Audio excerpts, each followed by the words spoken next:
ओम गंग गणपते नमो नमः। संक्षिप्त शिव पुराण वायु संहिता अध्याय 14 भाग 1।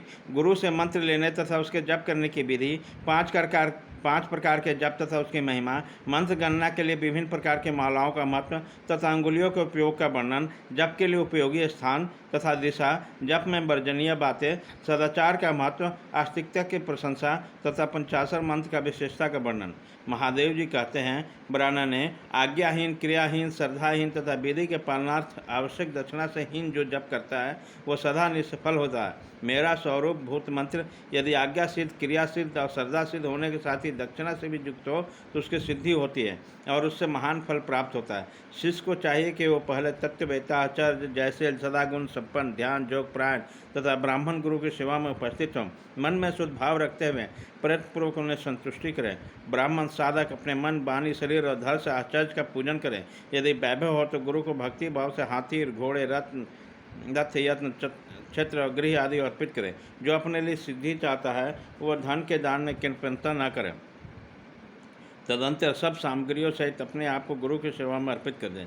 इस प्रकार यथाशक्ति निश्चल भाव से गुरु की विधिवत पूजा करके गुरु से मंत्र और ज्ञान का उपदेश क्रमशः ग्रहण करें। इस तरह संतुष्ट गुरु अपने पूजक शिष्य को, जो एक वर्ष तक उनकी सेवा में रह चुका, गुरु की सेवा में उत्साह रखने वाला, अहंकार रहित हो और उपवास पूर्वक स्नान करके शुद्ध हो गया हो, पुनः विशेष शुद्धि के लिए पूर्ण कलश में रखे हुए पवित्र द्रवयुक्त मंत्रयुक्त शुद्ध जल से नहलाकर चंदन, पुष्पमाला, वस्त्र, आभूषणों द्वारा अलंकृत करके उस सुंदर वेशभूषा से विभूषित करें। तत्पश्चात शिष्यों से ब्राह्मण द्वारा पुण्यावाचन तथा ब्राह्मणों की पूजा करवाकर समुद्र तट पर, नदी के किनारे, गौशाले में, देवालय में, किसी भी पवित्र स्थान में अथवा घर में सिद्धिदायक काल आने पर शुभ तिथि, शुभ नक्षत्र और सर्व दोष रहित शुभ योग में गुरु अपने शिष्य को अनुग्रह पूर्वक विधि के अनुसार मेरा ज्ञान करें।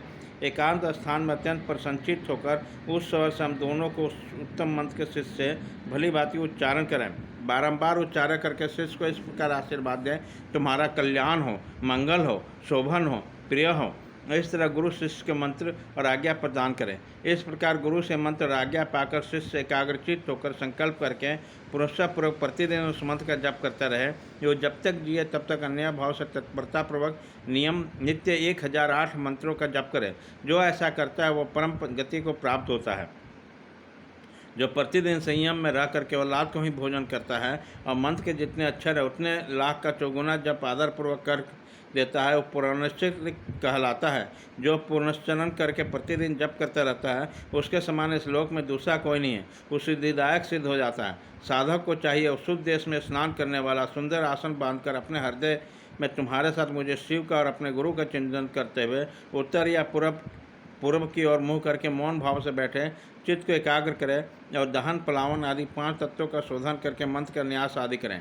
इसके बाद संकल्पकरण की क्रिया संपन्न करके प्राण और अपान नियमन करके अपने दोनों स्वरूप का ध्यान करें और विद्या स्थान अपने रूप, छंद, ऋषि, छंद, देवता, बीज, शक्ति तथा मंत्रों को वाचार्थ रूप में मुझे परमेश्वर का स्मरण करके पंचाक्षरी का जप करें।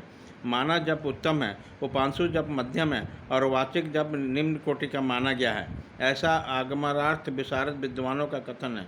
जो ऊंचे नीचे स्वरों से युक्त तथा स्पष्ट और अस्पष्ट पदों एवं अक्षरों के साथ मंत्र का वाणी द्वारा उच्चारण करता है उसका जप वाचिक कहलाता है। जिस जप में केवल जीवा मात्र हिलती है अथवा बहुत धीमे स्वर से उच्चारण होता है तथा जो दूसरे के कान पड़ने पर भी उन्हें कुछ सुनाई दे देता, ऐसे जप को उपांशु कहते हैं। जिस जप में अंचर पदंक्ति का एक वर्ण से दूसरे वर्ण का, एक पद से दूसरे पद का और शब्द और अर्थ के मन द्वारा बारंबार चिंतन मात्र होता है वह मानस जप कहलाता है। वाचिक जप 1 गुना ही फल देता है, उपांशु जप 100 गुना फल देने वाला बताया गया। मानस जप का फल सहस्त्र गुना कहा गया है तथा संदर्भ जप उसे 100 गुना अधिक फल देने वाला होता है। प्राणायाम पूर्वक जो जप होता है उसे संदर्भ जप करते हैं। अगर्भ जप में भी आदि और अंत में प्राणायाम कर लेना श्रेष्ठ बताया गया। मंत्रार्थ वेता बुद्धिमान साधक प्राणायाम करके 40 बार मंत्र का स्मरण कर ले। जो ऐसा करने में असमर्थ हो तो अपनी शक्ति के अनुसार जितना हो सके उतने ही मंत्रों का मानसिक जप कर ले। 5, 3 अथवा 1 बार भी अगर्भ व संगर्भ प्राणायाम करें। इन दोनों में संगर्भ प्राणायाम श्रेष्ठ माना गया है। संगर्भ की अपेक्षा ध्यान से जप सहस्त्र गुना फल देने वाला होता है। इस प्रकार के जपों से कोई एक जप अपनी शक्ति के अनुसार करना चाहिए। भाग 1 खत्म।